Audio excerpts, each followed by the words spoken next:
Ya, teman-teman semua, setelah begitu panjang kita membahas tentang sistem kapitalisme, maka pada hari ini kita akan mendiskusikan dampak apa yang muncul ketika kita bicara tentang sistem kapitalisme dan juga kita bicara tentang sistem sosialisme yang meliputi yang dianut oleh sebuah negara. Nah, ternyata sebetulnya baik sistem kapitalisme maupun sistem sosialisme tidak dapat menghadirkan tingkat kesejahteraan di tengah-tengah masyarakat. Di setiap negara pasti akan ada yang namanya orang miskin, yang tentu saja ada orang kaya. Tapi kan mungkin berbeda tingkat kemiskinan satu negara dengan negara yang lain. Atau jumlah kemiskinan satu negara dengan negara yang lain. Nanti akan kita lihat, kita bicarakan dan kita diskusikan dalam teori sinkritisme. Tetapi pada dasarnya, pada tema ini, ternyata sistem tersebut juga masih menghadirkan kemiskinan-kemiskinan di tingkatan wilayah-wilayah di dalam suatu negara. Nah, kalau kita bicara tentang kemiskinan, tentu saja ada beberapa varian. Nah, namun biasanya yang menjadi ukur atau indeks kemiskinan yang dipakai oleh negara-negara yaitu indeks kemiskinan multidimensional atau yang biasa dikenal dengan IKM. Ya, IKM. Nah, ini untuk apa? Untuk mengukur tingkat kemiskinan atau deprivation setiap individu yang dilihat dari 3 dimensi. Nah, yaitu yang pertama, tingkat aksesibilitas masyarakat untuk mengakses masalah kesehatan. Bagaimana sanitasinya, kemampuannya dalam mengatasi permasalahan kesehatan. Biasanya kan orang-orang miskin cenderung karena tidak memiliki kemampuan untuk membayar biaya kesehatan, mereka cenderung pergi ke dukun atau menggunakan obat-obat yang ada di sekitar mereka. Karena obat-obat yang ada di rumah sakit, yang kimia itu dianggap lebih mahal. Walaupun banyak sekali juga dalam masyarakat teologi, masyarakat yang kelas menengah ke atas, ini mereka cenderung juga menggunakan dukun untuk mengatasi permasalahan mereka. Ya, itu konteksnya berbeda. Kemudian yang kedua, pendidikan. Nah, teman-teman mungkin pernah membaca atau mendengar ada buku Orang Miskin Dilarang Sekolah. Karena pada dasarnya memang, khususnya di negara-negara dunia ketiga, yang bisa mengakses pendidikan itu ya orang yang punya uang. Orang yang punya uang itu siapa? Ya, orang-orang yang dalam konteks ini kita kemarin sudah membahas tentang ada yang dinamakan dengan bourgeois. Nah, yang kemudian kelas bawah disebut dengan proletar. Jadi ada juga kelas menengah yang disebut dengan lumpen bourgeois. Jadi kelas menengah sama kelas atas lah yang mampu mengakses pendidikan. Kenapa? Biaya pendidikan itu mahal. Tidak semua orang beruntung bisa sampai ke perguruan tinggi. Bahkan mentok mungkin ada yang tidak bisa masuk ke TK. Karena ternyata TK jauh lebih mahal daripada perguruan tinggi. Kalau perguruan tinggi banyak pilihan-pilihan yang bisa diakses untuk mengakses pendidikan. Nah, di TK saja itu mahal sekali. Jadi artinya memang untuk mendapatkan pendidikan ini tidak gampang. Bagaimana orang miskin bisa, orang yang nggak punya uang bisa menyekolahkan anaknya? Nah, jadi yang pertama tadi kesehatan, cenderung orang miskin itu biasanya tidak mampu mengakses kesehatan. Kalau seandainya paling banter mereka bisa mengakses kesehatan, ya obat-obat tradisional yang tidak mengeluarkan biaya mahal, kemudian ke dukun, atau mungkin ya ditahan di rumah, ditahan sendiri. Mereka tidak melakukan kegiatan apapun. Nah, kemudian yang kedua pendidikan. Mereka biasanya lebih menyediakan waktunya untuk kegiatan berupaya atau berusaha untuk mencari nafkah, memenuhi kebutuhan sehari-harinya, dibandingkan pergi ke sekolah yang mengeluarkan uang banyak. Nah, kemudian selanjutnya yaitu standar hidup. Standar hidup yang seperti apa? Memiliki, kan tidak hanya orang memiliki pangan saja, tetapi sandang, papan, itu menjadi bagian tolak ukur orang itu dikatakan sejahtera atau tidak. Berapa luas tanah, bangunan rumahnya berapa besar, terdiri dari bangunan seperti apa, apakah bangunan itu permanen atau tidak. Nah, ternyata di Indonesia, kalau berdasarkan standar ini, ternyata banyak sekali orang yang miskin. Orang yang dianggap sejahtera itu hanya ada beberapa, itu di Kalimantan Tengah, kemudian Sumatera. Nah, sementara ini mohon maaf, ini Indonesia bagian timur, itu Sulawesi juga masuk bagian yang dianggap ya tingkat kekurangannya, ini keterbatasannya sangat tinggi, high poverty rate. Nah, kemudian Jawa, kemudian dan Kalimantan Barat itu sama, medium dia masuknya. Kemudian ada Kalimantan Utara, kemudian Kalimantan Timur, Sulawesi, kemudian dan beberapa wilayah di Sumatera, ini termasuk baik. Jadi artinya apa di sini? Tingkat kesejahteraan itu tidak merata. Tidak semua masyarakat itu memiliki kemampuan. Jadi disparitas itu sebetulnya, kalau kita mau melihat disparitas yang terjadi itu justru antara Indonesia bagian timur dengan wilayah yang ditunjukkan peta itu yang hijau-hijau tadi. Nah, ini kita lihat apa yang menyebabkan kemiskinan ini. Ya, tidak hanya bagaimana kemiskinan ini dilihat dari permasalahan kepemilikan, kemampuan orang untuk mengaksesibilitas, tetapi mari kita lihat apa kemiskinan, apa yang menentukan, yang menjadi faktor orang itu menjadi miskin. Ya, saya ingin mengajak berdiskusi dengan teman-teman. Ada 3 jenis kemiskinan. Ada juga dalam referensi lain itu menjadi 4 atau 5 kemiskinan subjektif dan sebagainya. Tapi pada prinsipnya sebenarnya hanya 3 saja. Yaitu kemiskinan struktural, kemiskinan natur, kemudian dan kemiskinan kultural. Diskusi ini dengan membedah kemiskinan struktural. Apa itu kemiskinan struktural?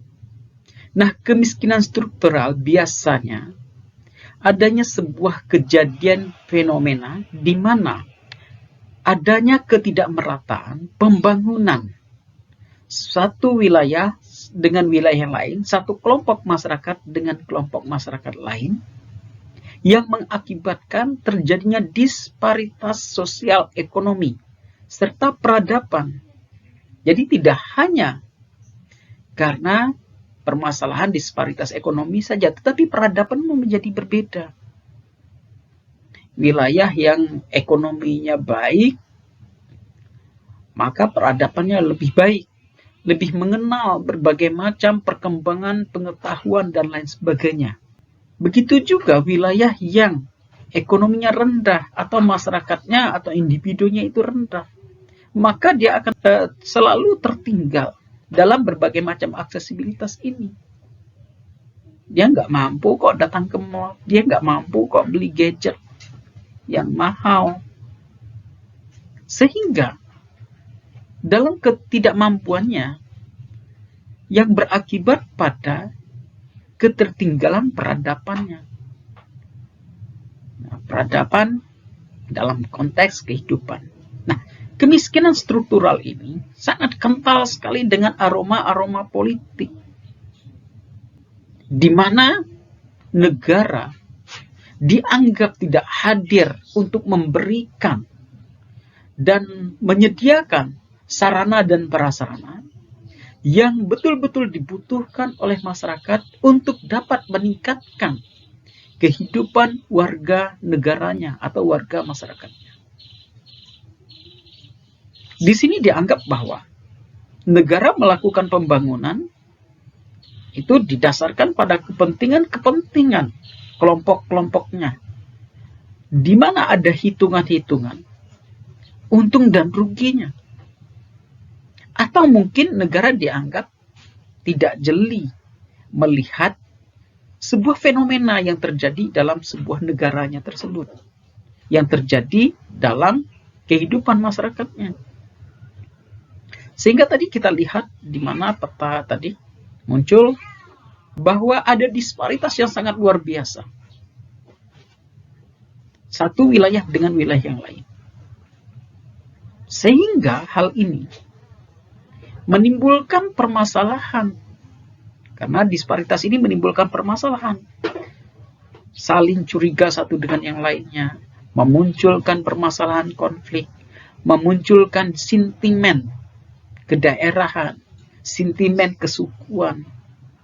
Yang kemudian melahirkan crowded sosial. Permasalahan-permasalahan sosial di tengah-tengah masyarakat. Kan contoh kemiskinan tadi kita lihat di Indonesia, kemudian terjadi nggak di negara lain? Oh, banyak. Misalkan saja ini kemiskinan yang marak dibicarakan sudah puluhan tahun yang lalu. Ini ketika saya masih mahasiswa, ini dibicarakan misalkan kemiskinan di Peru, di mana terjadi disparitas yang sangat luar biasa dalam sebuah wilayah yang sama. Kalau tadi Indonesia kan ditentukan oleh jaraknya pulau ya, tetapi ini tanahnya sama. Nah, di mana adanya disparitas antara masyarakat Casuarinas dengan masyarakat Vesta Hermosa. Jadi yang teman-teman lihat yang di sebelah kanan kita ini adalah masyarakat Vesta Hermosa. Nah, mereka adalah masyarakat miskin yang tidak memiliki aksesibilitas. Sementara yang di sebelah sana itu, sebelah kiri yang jauh itu adalah masyarakat Casuarinas. Ini masyarakat yang kaya raya. Jadi dibuat benteng. Ini kalau teman-teman lihat, ini ada bentengnya. Ini bentengnya. Oke. Nah, ini dibuat benteng ini untuk apa? Untuk membatasi agar masyarakat Vesta Hermosa ini tidak datang, tidak tidak mengganggu kehidupan mereka. Jadi kemiskinan di sana, orang-orang miskin di sana dianggap mengganggu kehidupan mereka, mengganggu peradabannya, bahkan mengganggu keamanannya. Karena dianggap mereka karena miskin, mereka biasanya untuk mempertahankan hidup, ya, dianggap karena tidak memiliki pekerjaan, mereka harus mencuri. Jadi mereka khawatir akan terjadinya pencurian, pembunuhan, dan sebagainya. Makanya dibuat batasan itu. Jadi ini batasannya luar biasa panjang sekali. Jadi inilah kemudian yang menjadi permasalahan di tengah-tengah masyarakat. Jadi kemiskinan ini negara memang tidak hadir. Tidak ada pembangunan-pembangunan yang dilakukan yang dapat memfasilitasi masyarakat agar kehidupan mereka lebih baik. Lapangan pekerjaan tidak ada. Sementara di masyarakat Casuarinas itu fasilitas, berbagai macam fasilitas itu dibangun. Ada sekolah, jalan, internet, kemudian gedung-gedung, dan lain-lain sebagainya hadir di sana. Nah, ini satu bentuk di mana sebetulnya kemiskinan itu terjadi karena permasalahan kemiskinan struktural. Oke. Nah, selanjutnya yang yaitu kemiskinan natural. Apa itu? Natur itu alam. Jadi kemiskinan pada konteks ini bukan karena pemerintah atau negara tidak hadir di tengah-tengah masyarakat untuk memberikan berbagai macam fasilitas dan aksesibilitas kepada masyarakat untuk memenuhi, untuk memfasilitasi agar mobilitas ekonomi masyarakat itu berjalan dengan baik. Dan bukan juga karena masyarakatnya itu pemalas. Tidak. Tetapi karena permasalahan iklim, topografi suatu wilayah, ini yang mempengaruhi wilayah itu tidak produktif. Sehingga terjadinya kekurangan produksi di dalam suatu wilayah. Jadi tingkat produksi masyarakat itu rendah. Nah, sumber daya alam yang tidak bisa dimaksimalkan atau dioptimalkan untuk memenuhi kebutuhan konvensional masyarakat. Nah, berbagai macam hal dilakukan, tetapi ternyata masyarakatnya tetap miskin.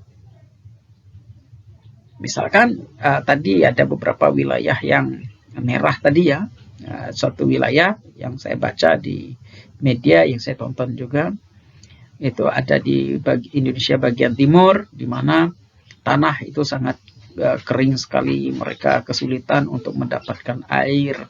Kemudian apa yang mereka lakukan, ya hanya menunggu hujan. Dan banyak sekali volunteer-volunteer datang ke sana untuk membuatkan sumur bor dan sebagainya. Bahkan di Yogyakarta, misalkan di daerah Gunung Kidul, di mana katanya hampir setiap tahun banyak sekali mahasiswa yang mengirimkan bantuan mobil yang berisi air untuk dibagikan ke masyarakat. Tapi kan itu hanya untuk memenuhi kebutuhannya, kebutuhan jangka pendek. Sementara mereka kan tidak hanya butuh untuk minum, makan, dan mencuci saja, tapi mereka butuh air untuk mengairi sawahnya, agar sawahnya produktif. Ketika sawahnya produktif, hasil pertaniannya meningkat. Ketika hasil pertanian meningkat, maka masyarakat bisa mengakses kesehatan, mengakses pendidikan, dan dapat meningkatkan standar hidupnya. Dapat memiliki rumah, kendaraan, dan sebagainya. Nah, bahkan di wilayah tertentu, misalkan di beberapa pulau, Pulau Maya Karimata, kemudian Pulau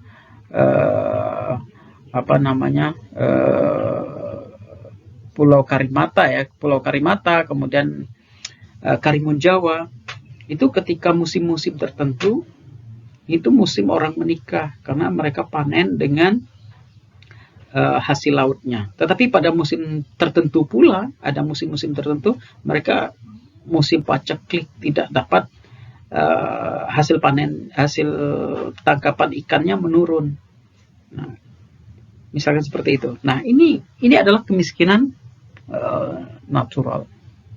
Nah, faktornya itu keterbatasan cara berpikir manusia untuk mengatasi masalah yang terjadi, masalah yang berkaitan dengan masalah alam. Kalau misalkan kayak Gunung Kidul dulu, saya sering sekali diskusi dengan mahasiswa dulu ya. Orang banyak sekali mahasiswa dari orang-orang dari Gunung Kidul ketika tamat SMP, SMA paling tinggi, mereka langsung merantau kemana? Ke Jakarta. Kenapa ke Jakarta? Jualan bakso, jualan sate dan sebagainya. Kayak di Jogja juga terkenal sekali orang dari Gunung Kidul datang ke sini. Banyak pedagang-pedagang dari Gunung Kidul. Nah, kenapa mereka meninggalkan, sementara di sana tanahnya luas sekali? Ya ini jawabannya. Mereka meninggalkan wilayah mereka karena wilayahnya tidak produktif untuk ditanami. Nah, jika tanahnya itu tidak produktif untuk ditanami, maka sebetulnya masyarakat berisiko untuk tidak dapat meningkatkan standar hidup mereka yang lebih baik. Nah, ini ya yang kedua. Nah, yang ketiga, ini adalah jenis kemiskinan kultural. Nah, ini jenis kemiskinan yang sangat luar biasa. Nah, di sini terjadinya kemiskinan karena pola hidup masyarakat, perilaku manusia itu sendiri. Di mana di dalam pola ini mereka lebih menyediakan waktunya lebih panjang untuk beristirahat dalam tanda kutip. Kalau bahasa kasarnya mungkin ya malas ya. Mereka pemalas, tidak mau bekerja. Mereka orang lain kerja, dia lebih baik tidur di rumah. Ya gimana mau miskin? Mau kaya. Kalau perilakunya seperti itu. Jadi perilaku manusia yang menciptakan keadaan ekonomi, keadaan hidupnya yang tersubordinasi. Itu tidur ya, lihat gambar ini. Misalkan tidur dan dapat duit, mimpinya seperti itu. Sementara yang satu kerja, cepat finansialnya dapat terangkat. Nah, ini kemiskinan ini terjadi sebetulnya kemiskinan yang disebabkan oleh faktor kemalasan. Sehingga apa? Kalau kita bicara dengan indeks kemiskinan multidimensional tadi, kalau dia tidak lebih banyak menyediakan waktunya untuk tidur, maka sebetulnya ya berarti ekonominya juga, kesempatan dia untuk meningkatkan ekonominya berkurang. Artinya dia tidak mendapatkan kemampuan untuk biaya kesehatan, biaya biaya pendidikan, dan meningkatkan taraf hidupnya. Pekerjaan ada, tetapi dia tidak mau mengakses pekerjaan itu, gengsi dan sebagainya. Nah, ini adalah bentuk kemiskinan. Nah, faktornya apa? Ya ini ya, teman-teman bisa baca itu, malas, tidak mau bekerja keras, lebih baik tidur.